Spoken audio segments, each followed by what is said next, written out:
कौन आपण मैंने जानी अन्नवसर कहीं कहुई अन्नवसर अर्थात अवसर जोठी नाही ताको अन्नवसर कहुई क्या अवसर नहीं ना आम महाप्रभु कालिया साधु को अवसर नहीं किंतु लोक कथित अणसर कहुई जो दारु ब्रह्म ताटीर भीतर पटे रही से समय अवसर नहीं कहीं ना भक्त मान दर्शन दवाई अवसर नहीं एवं जोगसूत्र स्कंद पुराण में कहुई जितेबाला विग्रह निर्मित हेले इंद्रद्युम्न सहस्र यज्ञ पर महोदधि जो दिव्य द्वार को आविर्भाव है सेतेबेले कहुई बुद्ध पद की आसिक निजे अनंत महारणा आसिक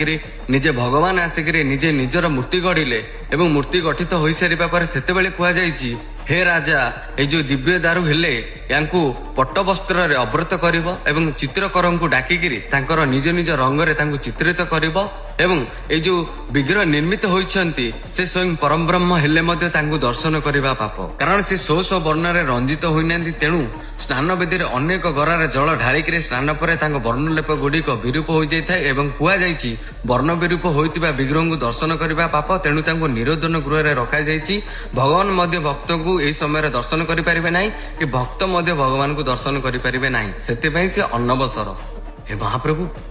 तुम माया बड़ विचित्र मणिमा जय जगन्नाथ।